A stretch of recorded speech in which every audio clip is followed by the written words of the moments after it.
Hello बच्चों, कैसे हैं आप लोग? आप लोग का बोर्ड का एग्जाम भी बहुत अच्छा जा रहा होगा। ऑलमोस्ट सारे मेजर पेपर आपने कंप्लीट कर लिए हैं। 10th का भी हो रहा होगा, 12th का भी कंप्लीट हो जाएगा। अगर हम बात करें तो कमिंग जो अप्रैल मंथ है ना, उसमें आपका जेईई मेंस का एग्जामिनेशन होगा और मई के अंदर मेडिकल एग्जामिनेशन होंगे, फिर एडवांस का एग्जामिनेशन हो। ठीक है, ये सारे जो एग्जामिनेशन है वो आपके सामने है। आज हम आपको थोड़ा मोटिवेट कर रहे हैं, थोड़ा ऐसी बातें आपके साथ शेयर कर रहे हैं जो आपको अंदर से थोड़ा मजबूती ले आएगा, जो इन सारे विविधाओं के बीच जो आप गुजर रहे हैं। तो यहाँ पे मैं सबसे पहले जो है भगवान शिव, इसके बारे में कुछ बताना चाहूँगा जो आप इनसे यहाँ पे क्या सीख सकते हैं। सबसे पहले ये तो देवों के देव हैं, है ना, महादेव इन्हें कहा जाता है। भगवान विष्णु जी ने भी शिव की प्रशंसा में कुछ पंक्तियाँ कही थी जो आपको याद होगा और आप गुनगुनाते भी होगे। वो लाइनें कुछ इस तरह से है: कर्पूर गौरम करुणावतारम संसार सारम भुजगेंद्रहारम सदा वसंतम हृदयारविंदे भवम भवानी सहितम नमामि। इसका अर्थ बेसिकली क्या होता है? इसका अर्थ है, जैसे हम बात करते हैं कर्पूर गौरम, इसका मतलब होता है कर्पूर के समान वर्ण वाले। करुणावतारम, करुणा के जो साक्षात अवतार हैं, जिनमें दया है ना। संसार सारम, समस्त सृष्टि को जो पार लगाते हैं, है ना। अगर आपके मन में कभी भी कुछ इस प्रकार का दुख हो जाता है या फिर आपको ऐसा लगता है कि आप लो फील कर रहे हो, तो उस समय में अगर आप भगवान शिव को स्मरण करते हो तो डेफिनेटली आपको वहाँ पे शक्ति प्रदान होती है। खास करके अभी के टाइम में जो बच्चे जो कि बहुत ही जल्दी से निराशावादी की तरफ चले जाते हैं, तो उनको जरूर ध्यान करना चाहिए। ठीक है ना। यहाँ पे मैं एक भगवान के बारे में बात कर रहा हूँ, भगवान शिव के बारे में बात कर रहा हूँ। ये आपको जो है अंदर से वो शक्ति, वो ताकत प्रदान करती है जिससे आप अपने समस्याओं से जूझ सकते हो। अगला लाइन है भुजगेंद्र हारम। इसका मतलब है जो गले में भुजगेंद्र अर्थात सर्पों की माला धारण करते हैं।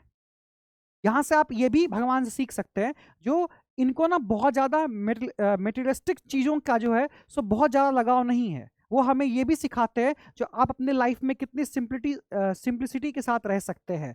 देखते हो उनके आसपास बगल में डमरू त्रिशूल, ऐसा कोई बहुत बड़ा जो आभूषण या ऐसा सोना चांदी ऐसा कुछ नहीं रहता है ना। तो सिंप्लिसिटी ये हमें जो है सो दिखा रही है। ठीक है। इसके बाद अगर हम बात करें तो एक लाइन और भी है, सदा वसंतम हृदयारविंदे भवम भवानी सहितम नमामि। इसका अर्थ है जो शिव पार्वती के साथ सदैव मेरे हृदय में निवास करते हैं, उनको मेरा नमन है। ठीक है। तो ये अर्थ है। ठीक है, आप इसे जान पाए होंगे जिसका क्या मतलब होता है और हर एक शब्द का कितना डीप मीनिंग है, ये भी आपको पता चला होगा। भगवान शिव से हम जो सीख सकते हैं उसमें से तो एक ये चीजें आप देखते होंगे, तो एक जो मैंने बता दिया आपको, जो ये डमरू या फिर ये त्रिशूल के साथ रहते हैं, जो सिंप्लिसिटी शो करती है, मेटेरियलिस्टिक चीज़ों के प्रति बहुत ज़्यादा ध्यान नहीं है, क्योंकि आपके चाह का कोई अंत नहीं है। ये चीज़ें जो है सो आपको बहुत ऐसी जगह पे खड़ी कर पाएगी जहाँ पे आपका वहाँ से निकलना बहुत मुश्किल हो जाएगा। दूसरा अगर हम बात करें यहाँ पे, दूसरा अगर हम कहें यहाँ पे, तो यहाँ पे नीलकंठ भी इन्हें बोला जाता है। मतलब इन्होंने जो है सो विष को धारण किया था। विष मतलब आप ऐसा समझो जो नेगेटिव थॉट्स है उसको अंदर रखते हुए सकारात्मकता से वो आगे बढ़े थे, है ना। इनके जटाओं के अंदर जो है सो माँ गंगा का प्रभाव है। ये सारे चीजों को समेट के कंसंट्रेट करके पावर को जो अपने पास जो है सो रखते हैं, है ना। इनके अंदर कोई घमंड इस तरह का चीज नहीं है, जबकि इतने बड़े देव है। तो हम भी इनसे सीखते हैं, हमें अहंकारी नहीं बनना चाहिए। ठीक है। स्त्री के प्रति जो है सम्मान, भगवान पार्वती, आप देखो शिव पार्वती जो है सो नाम लिया जाता है, इसका मेन रीजन क्या है? ये हमें ये सिखाते हैं जो औरतों का भी उतना ही महत्वपूर्ण, उतना ही स्थान है, तथा हमें उसकी सम्मान करनी चाहिए। तो ये कुछ बातें हैं जो मैंने आपको समझाया। वैसे महाशिवरात्रि का पर्व है, आप जरूर क्या कहते हैं स्मरण करिए, भगवान का नाम लीजिए, वो जरूरी है। ये आपको अंदर से मनोबल देता है। मेहनत और कर्म तो आपको करनी ही पड़ेगी, लेकिन एक मनोबल, एक हिम्मत जो है वो हमें भगवान के स्मरण से ही आता है।